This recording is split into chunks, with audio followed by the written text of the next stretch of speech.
Rachel's doubt began to crack when a package arrived at her door. Inside was a letter, written in German, and a faded photograph of a young girl wearing a yellow star. The letter was from Karl. In it, he explained how he had risked his life to save this girl, forging documents that allowed her to escape to Switzerland. "I know nothing I say can erase what I was part of," the letter read. "But this is the only proof I have that I tried to be more than what they made me." Rachel stared at the photograph, her heart pounding. She recognized the girl. Her name was Sofia, a fellow prisoner who had disappeared one night. Rachel had assumed she had been killed, but could it be true that Karl had saved her? Driven by this revelation, Rachel reached out to Sofia, who now lived in New York. Over the phone, Sofia confirmed Karl's story. "He was a monster, Rachel," she said. "But he was also the reason I'm alive. I hated him, but I also owed him my life. It's complicated."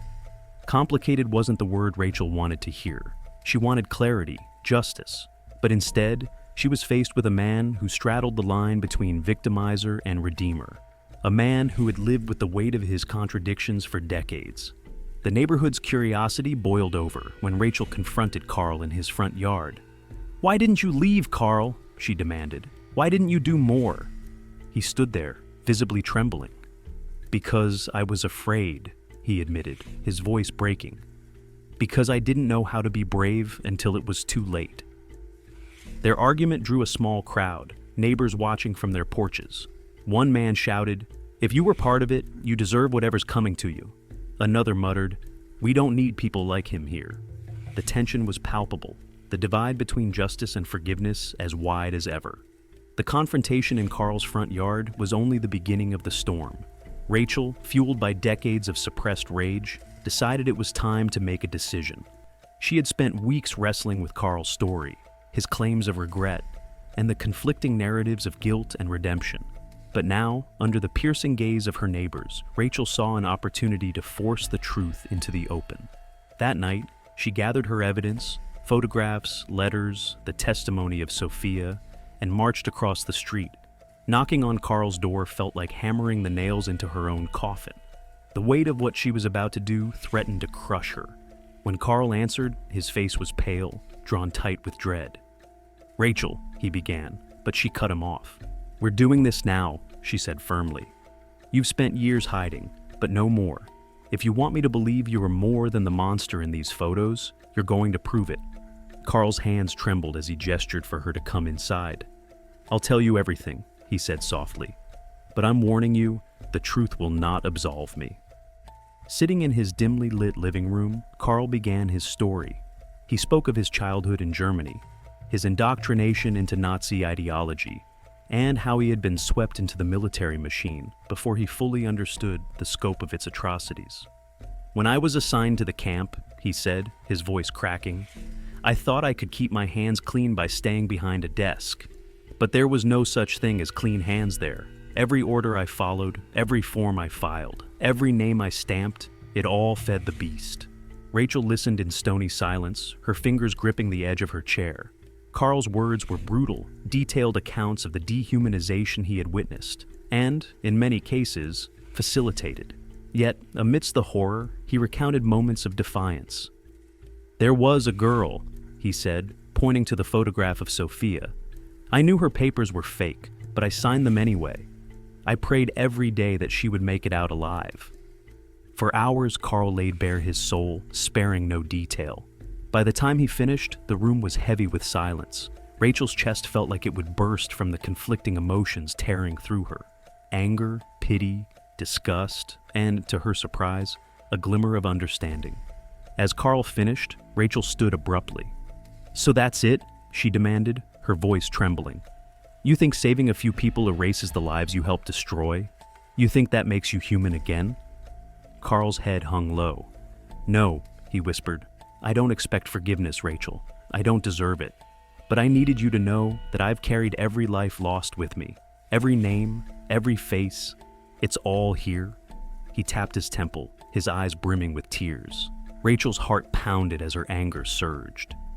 "You don't get to walk away from this," she said, her voice rising. "You don't get to hide behind regret. People deserve to know who you are." Rachel didn't wait for Karl's response. She stormed out of his house and called the journalist she had been working with. "Publish it," she said. "Every detail." The article hit the community like a bomb. Headlines screamed, "Former Nazi officer exposed living among Holocaust survivor neighbors." The story detailed Karl's past, Rachel's discovery, and his claims of atonement. Within hours, reporters descended on their quiet neighborhood, cameras flashing and microphones thrust into faces. The neighbors were divided. Some sided with Rachel, insisting Karl should face public scrutiny, if not legal consequences. Others were surprisingly sympathetic, arguing that he had lived quietly and caused no harm in decades. The tension boiled over during a hastily arranged community meeting where emotions ran wild. "Are we really defending a Nazi?" one man shouted. "He's an old man," another countered. "He's not the same person he was then." Rachel stood in the corner, her arms crossed, watching as the community tore itself apart. Karl didn't attend the meeting. He remained in his house, curtains drawn, waiting for the inevitable fallout. Just when Rachel thought she had control of the narrative, a shocking revelation came to light. A woman claiming to be Sofia's granddaughter contacted the journalist and shared an audio recording from Sofia before her death. In the recording, Sofia spoke of Karl with a mixture of hatred and gratitude. "He was complicit in unimaginable crimes," she said, "but without him, I wouldn't have lived. He didn't do enough, but he did something." The recording added a new layer of complexity to the story, throwing Rachel into turmoil. The man she despised was also the reason her friend had survived. The fallout from the article and Sofia's posthumous testimony left the neighborhood in a state of chaos. Media vans clogged the streets, and debates erupted in town halls and coffee shops. Rachel found herself thrust into the spotlight as both a hero and a villain. Some praised her for exposing the truth, while others accused her of reigniting old wounds that had long since healed. Karl, meanwhile, became a prisoner in his own home. The once quiet neighbor who waved at children playing on the street now lived behind drawn curtains, enduring the wrath of an unforgiving public. Graffiti appeared on his mailbox. "Monster." Rocks shattered his windows at night. Despite his past and his confessions, the hatred he faced felt like a punishment he could never escape. In the midst of the chaos, Rachel found herself questioning everything. Sofia's granddaughter, Clara, reached out to her directly, pleading for a meeting. When they met in a quiet cafe, Clara shared stories of her grandmother's survival and the crucial role Karl had played. "My grandmother hated him," Clara admitted, "but she also said he saved her life. Without him, I wouldn't be here to tell you this. She told me to never forgive what he represented, but to acknowledge what he did for her." Rachel's chest tightened. The clarity she once felt was gone. She had seen Karl's remorse firsthand, heard his confession, and now knew the truth of Sofia's survival. The lines between justice and vengeance, guilt and redemption, blurred in ways she never imagined. Rachel decided it was time for Karl to confront the community. She knocked on his door and was shocked to see how frail he had become in just a few weeks. His hands shook as he opened the door, his eyes hollow with fear. "Rachel," he croaked, "if you've come to finish me off, go ahead. I have nothing left." "No," she said, her voice firm but steady. "You're going to tell your story, your whole story, publicly. You owe it to Sofia, to this community, and to yourself. If you're truly seeking redemption, you can't hide anymore." A community forum was arranged, and despite protests from some neighbors, Karl agreed to attend. That night, the town hall was packed with people from every corner of the city. Journalists lined the back wall, cameras rolling. Karl walked in, leaning heavily on a cane, his once proud figure now bent with the weight of his past. He stood before the crowd, trembling, and began to speak. "I don't deserve forgiveness," he started, his voice quivering. "I don't expect understanding, but I need you to know the truth."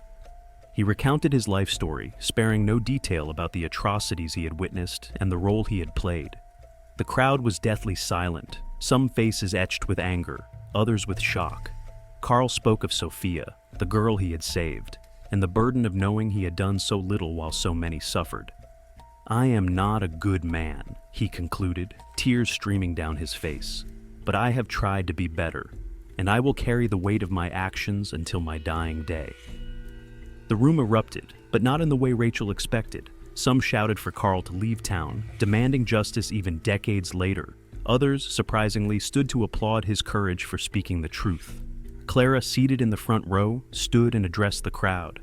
My grandmother always said, "Hate destroys the hater first." I can't forget what this man did, but I also can't ignore what he risked to save her. We need to decide what kind of community we want to be, a place of healing or a place of division. Her words hung in the air, a poignant reminder of the complexity of human morality. Rachel walked Karl home after the meeting. The air was heavy with unresolved tension, but for the first time, Karl seemed at peace. "Why did you defend me?" he asked, his voice barely a whisper. "I didn't defend you," Rachel said. "I defended the truth. You can't rewrite history, Karl, but maybe you can start to write a better ending." From that day forward, Rachel and Karl's relationship took an unexpected turn. While they would never be friends in the traditional sense, they found a fragile understanding. Rachel began visiting Karl, sharing stories of her family's survival, while Karl opened up about his efforts to help others in his later years. The neighborhood remained divided for a long time, but over the years, the anger softened. Karl began volunteering at a local Holocaust education center, sharing his story as a cautionary tale. Rachel supported him, not as a friend, but as someone who believed in accountability and growth. When Karl passed away years later, his funeral was attended by both critics and supporters. Among them was Rachel, who laid a single white rose on his grave. "You owed the world an apology," she whispered, "and you gave it. That's more than most people ever do."